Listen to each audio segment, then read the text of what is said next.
एक बार की बात है, एक छोटे से गांव में एक लड़का था जिसका नाम अहमद था। अहमद एक आम सा लड़का था, लेकिन उसके ख्वाब बहुत बड़े थे। वह चाहता था कि वह बड़ा होकर एक मशहूर साइंटिस्ट बने, लेकिन उसके दोस्त उसे हमेशा ये कहकर मजाक उड़ाते थे कि तुमसे कुछ नहीं होगा, तुम्हारी किस्मत में सिर्फ खेतों में काम करना है। एक दिन अहमद के गांव में एक प्रासरार शख्स आए। वह एक किताब हाथ में लिए हुए था और हर किसी से कहता था कि ये किताब जादुई है और जिसके पास ये होगी वह अपने ख्वाबों को पूरा कर सकेगा। अहमद ने ये सुनकर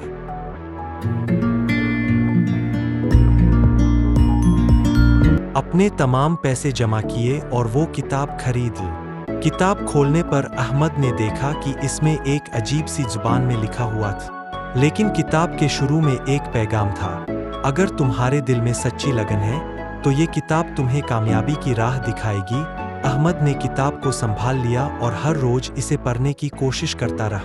कुछ दिन बाद अहमद को महसूस होने लगा कि उसकी अक्ल तेज हो रही है। वह अपनी क्लास में सबसे ज्यादा नंबर लेने लगा। उसके उस्ताद भी हैरान थे कि अहमद में ये तब्दीली कैसे आ। एक रात अहमद ने ख्वाब में देखा कि वह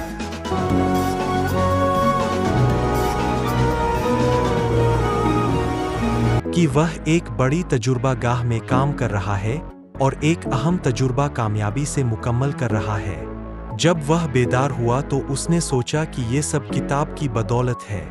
वक्त गुजरता गया और अहमद ने मेहनत करना नहीं छोड़ा। उसके दोस्तों ने भी उसकी मेहनत को देखकर उसकी तारीफ करना शुरू कर दी।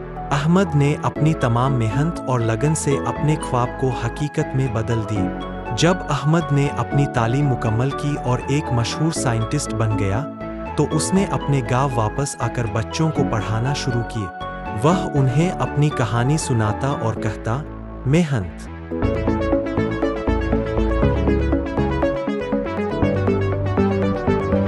और लगन से कोई भी ख्वाब पूरा हो सकता है। अगर मैं कर सकता हूं तो तुम भी कर सकते हो। बच्चों ने अहमद की कहानी से बहुत सीखा और उनमें पढ़ाई का शौक बढ़ गए। वे सब अपने ख्वाबों को पूरा करने की राह पर चल निकले। अहमद की मेहनत और अज़्म ने न सिर्फ उसकी जिंदगी बदल दी बल्कि उसके गांव के बच्चों की जिंदगी में भी रोशनी भर दी। सबक: इस कहानी से ये सबक मिलता है कि अगर हमारे दिल में सच्ची लगन और मेहनत हो तो हम अपने ख्वाबों को हकीकत में बदल सकते हैं।